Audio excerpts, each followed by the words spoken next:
Torek 9. decembra leta 2025 sem imela čudovito priložnost sodelovati z učenci novinarskega krožka s Prve osnovne šole Celje, ki so za Radio Slovenija pripravili oddajo Hudo na temo Vzorniki. Dopoldne je bilo polno radovednosti, iskrenih vprašanj in čudovite energije mladih novinarjev. Najprej sem učencem prebrala čarobno zimsko pravljico z naslovom Kamenček želja za Lili.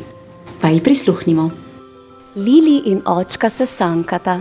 Lili sedi spredaj, očka za njo. Skupaj drvita po bregu navzdol. Naredila bom snežaka, se odloči.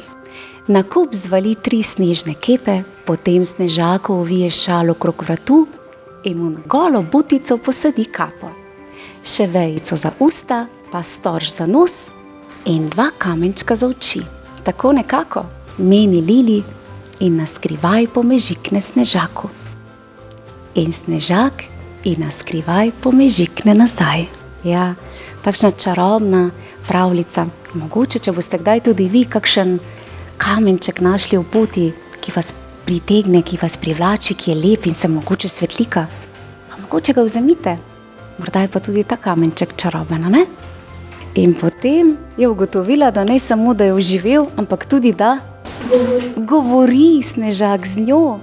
In skupaj sta se igrala, zabavala, s prijatelji se je končno sankala. Ja, je taka simpatična pravljica, ne? V knjigah se lahko zgodi, kaj lahko zamisliš. Ja, res je. Pravljice so pa ene take čudovita zbirka besed, ki nas odnese v nek domišljijski svet, kjer je prav vse mogoče. Tako, hvala lepa vam.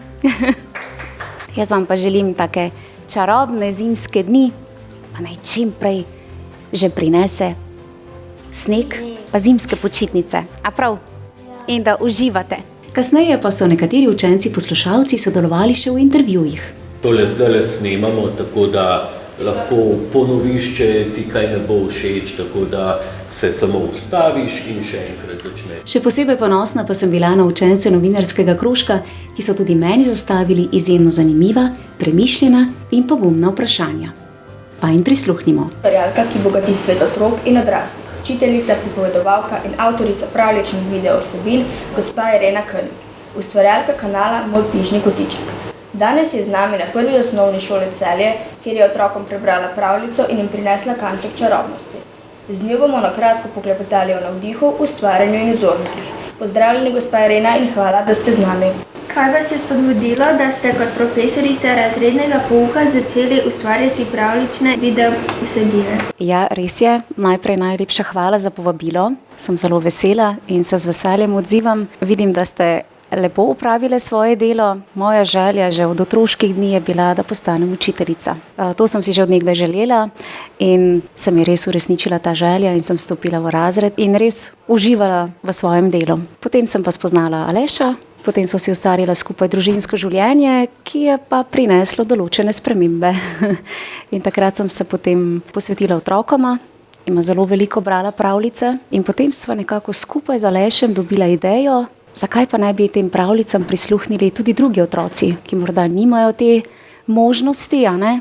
Rada berem, Aleš rad snema, montira in sva dejansko združila svoje dejavnosti, ki jo z veseljem opravljava in tako je v bistvu nastala ideja, da nekako sva ustvarila kanal.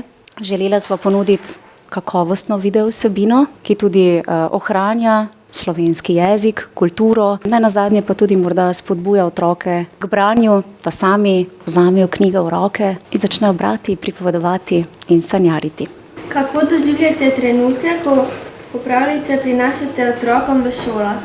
Ob vstopu v razred sem res občutila tiste prijetne trenutke, ko sem tudi sama stala pred otroki, zdaj je tega že več kot 10 let. Tako prijetno vzdušje je bilo, vse te iskrive oči, ki so komaj čakale, da prisluhnejo pravljici. Res je bil en tak popolnoma drugačen občutek kot v studiu, kjer je pred mano kamera in luči, ki bolščijo v mene, a ne?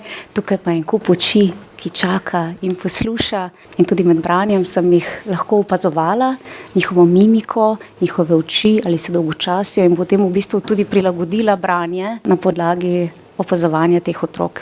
In jaz upam, da sem jim pričarala ne take prijetne pravljične trenutke in jih za trenutek popeljala v domišljijski svet. Zakaj najraje izbirate pravljice s pozitivnim sporočilom in kako verjamete, da vplivajo na otroke? Recimo starejše pravljice so bile v osnovi zapisane za odrasle. Predvsej tega, da zlo premaga dobro, a ne? V današnjih, v sodobnih pravljicah je tega občutno manj. Današnje pravljice ponujajo otrokom pomoč v nekih težavah, ki jih imajo otroci, ali je to odvajanje od dud, recimo od pleničk, ali pa recimo nek strah, ali karkoli, in v bistvu se lahko poistovetijo s knjižnimi junaki in ti ponudijo potem rešitve in dejansko otroci začutijo, da niso sami. Se pa potrudim, da jih vedno znova najdem, ker verjamem, da ti nauki ostanejo v otrocih, v ozadju in jih potem mogoče spremljajo skozi življenje, skozi njihove izkušnje, ne. Kaj vas pri delu najbolj motivira in koliko pravljic ste že ustvarili? Zagotovo me najbolj motivirajo otroci, poslušalci. Vesela sem vsakega novega poslušalca, s tem se tudi širi krog, potem pa prejmem ogromno lepih komentarjev, elektronskih sporočil, likovnih izdelkov, ko se otroci res potrudijo in me zelo razveselijo, vse si tudi skrbno hranim.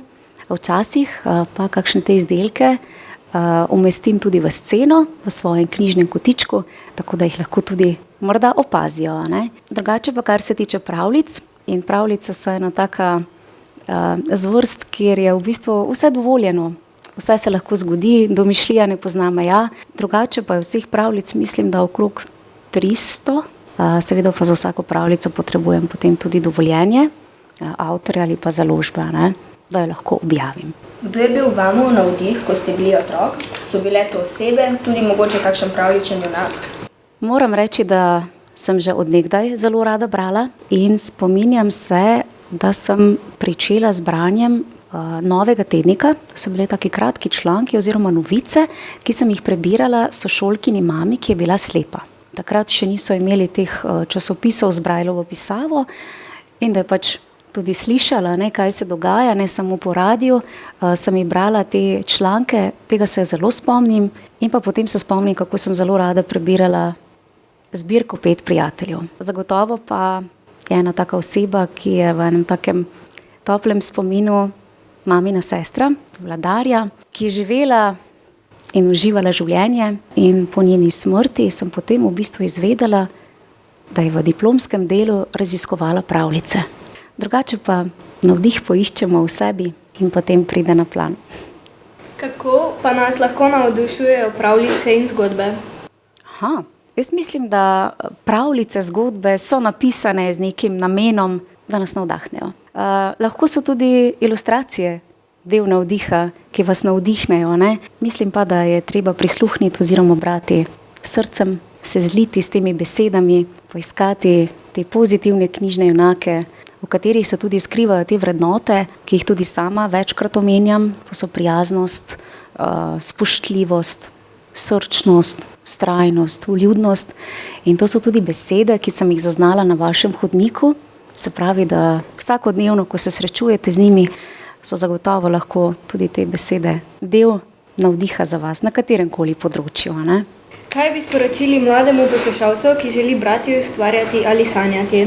Zagotovo naj sledi svojim sanjam, torej ne sanjaj svojega življenja, ampak živi svoje sanje. Če vas zanima branje, literatura, potem samo berite, pišite, ustvarjajte. Lahko so to lastna besedila, pravljice, zgodbe, lahko so to tudi pesmi, najnazadnje uganke, morda ilustracije, morda kakšna, ne vem, dramska besedila. Karkoli, tisto, kar vas veseli in temu sledite, temu posvečate, vlagate v to energijo, ne? Če tudi včasih vse ne bo šlo po maslu, ampak če boste delali z veseljem, srčnostjo, se bo to zagotovo nekje poznalo, ne? Srcem se da marsikaj in jaz vam res želim, da sledite svojim sanjam. Gospa Irena Konik, najlepša hvala za pogovor. Želimo vam veliko uspeha še naprej, otrokom pa priporočamo obiskati kanal Moj knjižni kotiček, kjer jih čaka svet pravljic in domišljije. Bravo, punce.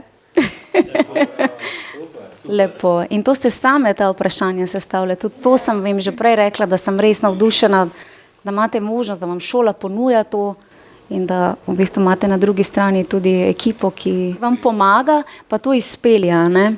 Nisem vedela, da boste potem tudi dve montirali te stvari, se pravi v procesu od začetka do konca. Pridejo v Ljubljano. Vodijo oddajo. Wow. A vas tudi potem kaj stiska, mečkano, ne? Mislim, jaz tudi velikrat v svoji glavi naredim kako pesem. Super. A se bo prišlo, te inspiracije pridejo, verjamem, da vam bo uspelo. Na katerem koli področju, ne? Sej ni nujno, da samo na področju literature, ne? Karkoli vas zanima, kar preizkusite čim več stvari. Sem zelo vesela, da se podajate na to pot. Super. Iskrena hvala mentorici učencev novinarskega krožka, gospe Katji Janič, za srčno vodenje, podporo in ustvarjalno okolje, kjer mladi lahko rastejo, raziskujejo in izražajo svoje mnenje. Posebna zahvala pa tudi novinarjem Radia Slovenija, ki s svojim znanjem in zgledom mladim odpirajo vrata v svet medijev. Zelo počaščena sem bila povabila, da sem lahko sodelovala pri projektu kot ozornica in navdihujoča oseba skozi YouTube kanal Moj knjižni kotiček. A ta dan ste me navdihnili ravno vi, učenci novinarskega krožka. Hvala vam. Dragi mladi novinarji, vztrajajte, sprašujte, raziskujte, predvsem pa živite svoje sanje.